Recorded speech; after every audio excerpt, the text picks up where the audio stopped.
আওয়ামী লীগকে শুধু নিষিদ্ধ নয়, রাজনৈতিকভাবে বাংলাদেশ থেকে নিশ্চিহ্ন করতে হবে বলে মন্তব্য করেছেন স্থানীয় সরকার, পল্লী উন্নয়ন ও সমবায় এবং যুব ক্রিয়া উপদেষ্টা আসিফ মাহমুদ সজীব ভূঁইয়া।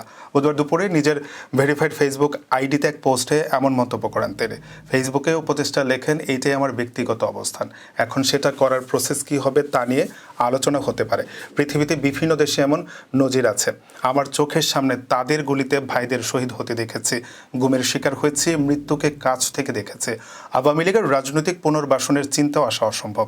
বিস্তারিত না বলায় আমিও ঠিকভাবে বুঝতে পারিনি। কিছু কিছু মিডিয়াতেও বক্তব্য ভিন্নভাবে উপস্থাপিত হয়েছে। এখানে আওয়ামী লীগ হিসেবে নির্বাচনে অংশগ্রহণ করার সুযোগ দেওয়ার কথা বলা হয়নি। বিচারের পূর্বে এই প্রশ্নই অবান্তর। তিনি লেখেন, তবে এই প্রশ্নের একটা স্থায়ী সমাধানে পৌঁছাতে হবে। তা যদি না হয় তবে আজ বা কাল আওয়ামী লীগ আবার ফিরে আসার সুযোগ পাবে। আওয়ামী লীগ জামায়াতকে নিষিদ্ধ করেছিল, তা থেকে জামায়াতের রাজনীতি করা আটকাতে পেরেছে? এটা যদি ইন্টিগ্রেটেড প্রসেসের মধ্য দিয়ে না হয় তাহলে সম্ভব হবে কিনা প্রশ্ন থেকে যায়। 16 বছরে সরাসরি রাজনীতিতে যুক্ত না হয়েও আওয়ামী লীগের সুবিধাভোগীর সংখ্যা অনেক। উপদেষ্টা আরও লেখেন, অনেকেই বলছেন অন্যায় না করলে ক্ষমা চাইবে কেন?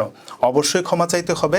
আওয়ামী লীগের সঙ্গে যে কোনো ফরম্যাটে জড়িত থাকার কারণে ফ্যাসিস্ট অ্যানাবলরা কিংবা সুবিধাভোগী হিসেবেই ক্ষমা চাইতে হবে। এই প্রক্রিয়া সম্পন্ন করতে হবে স্বচ্ছ, উন্মুক্তভাবে এবং ধাপে ধাপে। নিষিদ্ধ করার মাধ্যমে লিগেলি এবং সোশ্যালি আওয়ামী লীগকে আদর্শিক ও রাজনৈতিকভাবে বাংলাদেশ থেকে নির্মূল করতে হবে।